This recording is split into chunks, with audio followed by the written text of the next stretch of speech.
নমস্কার, সবাই কেমন আছেন? আশা করি সবাই ভালো আছেন। আমি চলে এসেছি আজকে আরেকটা রান্না নিয়ে, নতুন একটা রান্না। অনেকেই এই রান্নার সঙ্গে পরিচিত, তবে যারা নতুন তাদের জন্য এটা নতুন রান্না। আলু দিয়ে খরুল মাছ, আমাদের দিকে খরুল মাছ বলে, অন্যান্য দিকে কে কি নামে চেনেন আমি জানি না। তবে এটাকে বাটা মাছও বলে। দেখতে থাকেন, হয়তো চিনতে পারবেন সবাই। চলেন তাহলে মাছটা রান্না শুরু করি।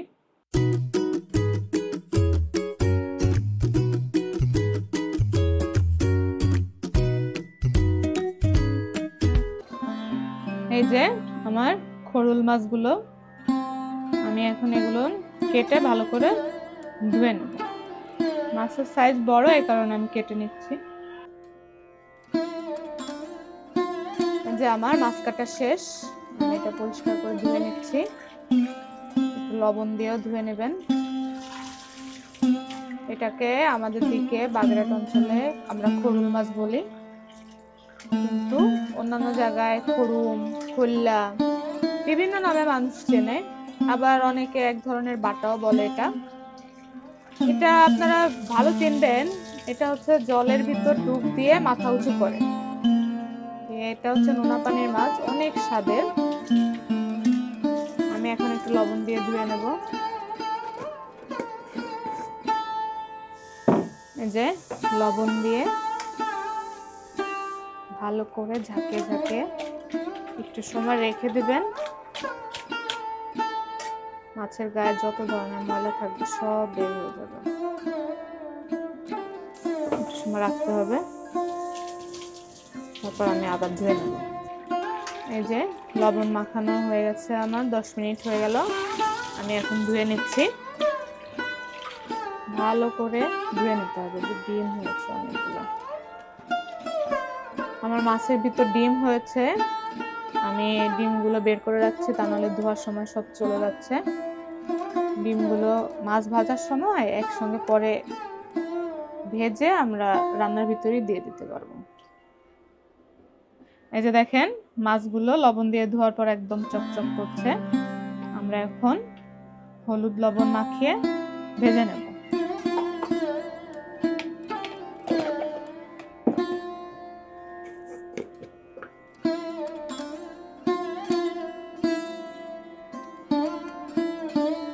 এখন আমরা এটা ভালো করে মাখিয়ে নেব। আমি এরকম ঝাঁকিয়েই হলুদ লবণ মাখাই, হাত দিয়ে করতে পারি না। হাত দিলে হলুদ হয়ে যায় হাতটা। যে আমার কড়াই গরম হয়ে গেছে, আমি এখন তেল দিয়ে দিচ্ছি। পরিমাণ মতো তেল দেবেন। তেলটা গরম হলেই আমরা মাছ দিয়ে দিতে পারবো।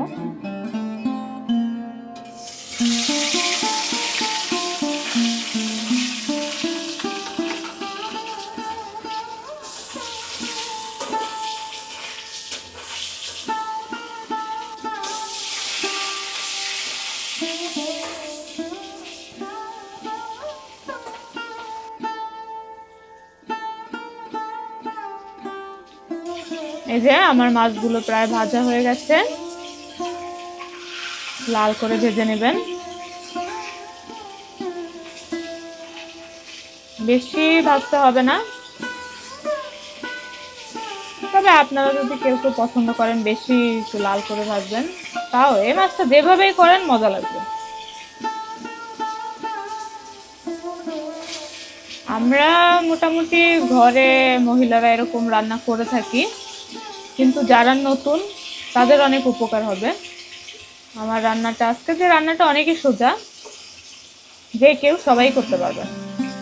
বেশি কোনো জটিলতা নেই, একদম কম মশলা রান্না করব। আলু দিয়ে পাতলা ঝোল হবে। এই যে আমার মাছ ভাজা হয়ে গেছে, দেখছেন লাল লাল হয়ে গেছে। এখন আমি তুলে নিচ্ছি। আমি এখন এই তেলের ভিতরেই আলুগুলো ভেজে নেব।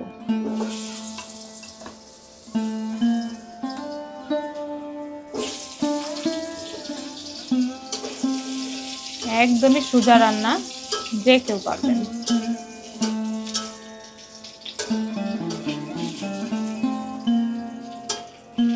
আলুগুলো একটু লাল করে ভেজে নেবেন,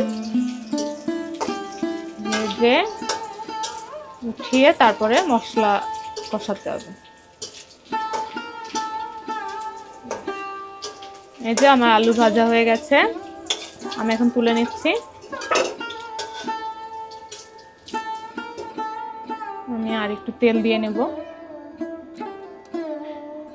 আমি ভুলে গেছিলাম, আমি আবার একটু ডিমগুলো ভেজে নিচ্ছি। মাছের যে ডিমগুলো আমি তুলে রেখেছিলাম, এই যে খোরুল মাছটা দেখছেন, এটা আসলে নদীর মাছ। এরা যখন ডিম মানে পোনার জন্য ছাড়বে, তখন এরা একদম সমুদ্রের মোহনায় চলে যায়। তখন এরা অনেক বড় হয়, মানে আমি যেটা আজকে করতেছি এরকম ছোট হয় না। আবার ঘেরে যেগুলো চাষ করে সেগুলো অনেক বড় হয়, বাজারেও পাওয়া যায়, তবে আমি ছোটটা নিয়েছি। আপনারা চাইলে বড়গুলোও নিতে পারেন। আমি একটু আস্ত জিরে ফোড়ন দিয়ে নিচ্ছি। আমি সব সময় মাছ রান্নার সময় একটু ফোড়ন দিই, কেউ চাইলে দিতে পারে, না দিলেও সমস্যা নেই। এখন আমি দিয়ে দিচ্ছি কয়টা পেঁয়াজ। পেঁয়াজ কুচানো ছিল, পেঁয়াজগুলো দিয়ে দিলাম। পেঁয়াজটা একটু লাল করে ভেজে নিয়ে তারপর অন্য মশলা দেব। জিরে ফোড়নটা দিলে মাছের তরকারির ফ্লেভারটা অনেক সুন্দর আসে। যারা পছন্দ করেন তারা দিয়ে নেবেন।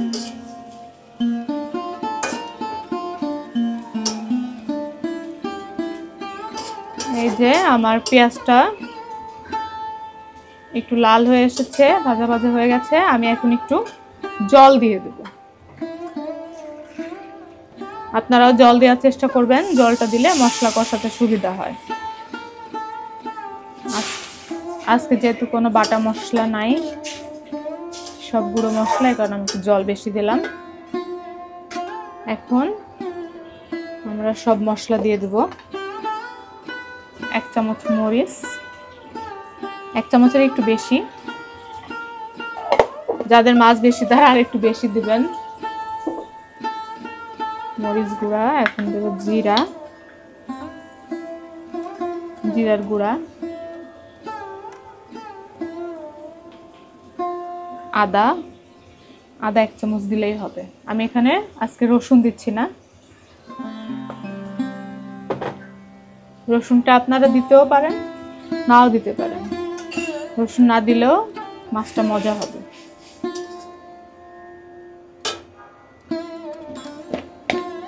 এখন দেব হলুদ। মাছে যেহেতু হলুদ আছে আমরা একটু কম দেব। হলুদ লবণটা একটু পরিমাণ মতো দিবেন। মাছ যেহেতু হলুদ লবণ দিয়ে ভেজে নেওয়া, এটা নিজের আন্দাজ মতো একটু দিয়ে নেবেন।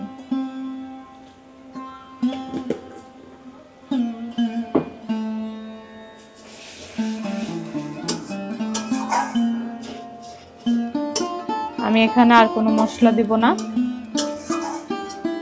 এইটুকু মশলা দিয়েই আজকে রান্না হবে।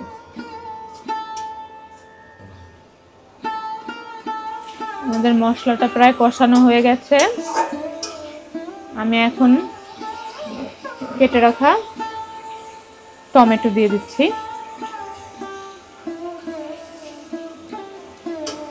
এই মাছটা অনেকে অনেকভাবে রান্না করে, আমি আজকে এইভাবে করলাম। অনেকে মশলা দিয়ে কষায় একদম ঝোল রাখে না, মাখা মাখা করে রান্না করে। আপনাদের যেটা ইচ্ছা সেইভাবে করতে পারেন। এই যে মশলা একদম কষানো হয়ে গেছে, আমি এখন আলুগুলো দিয়ে দেব। আলু দিয়ে হালকা নাড়াচাড়া করে একটু জল দিয়ে দেব।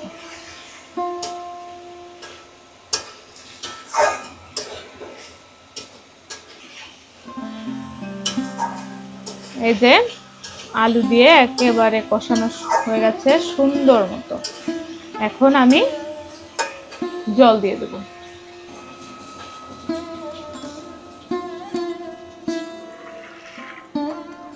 এরপর যখন ঝোলটা ফুটে উঠবে তখন আমি মাছগুলো দিয়ে দেব। এই যে আমার ঝোলটা ফুটে উঠেছে। এখন আমি মাছগুলো দিয়ে কিছুক্ষণ জাল করব।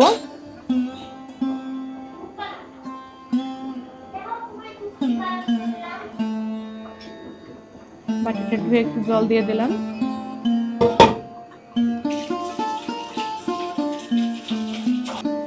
এখন কিছুক্ষণ রান্না হলে আমাদের রান্না রেডি। এই যে আমার মাছের ঝোলটা প্রায় হয়ে গেছে। এখন আমি একটু দেখব আলুটা সিদ্ধ হয়েছে কিনা। আলু সিদ্ধ হয়ে যাওয়ার কথা, একবার ভাজা হলো আর একবার রান্না হলো, অনেক সময় তো। আলু সিদ্ধ হয়ে গেছে। আমি এখন একটু লবণ দেখবো। আপনারাও সবাই নামানোর আগে একটু লবণ চেখে দেখবেন যে লবণ হয়েছে কিনা। আমার রান্নার একদম লবণও পারফেক্ট আছে, আলুটাও সিদ্ধ হয়ে গেছে। আমি এখন নামিয়ে নিচ্ছি। আপনারা চাইলে আর একটু গামাখা করে নিতে পারেন। আমরা একটু ঝোল পছন্দ করি, তাই এখন নামিয়ে নিচ্ছি।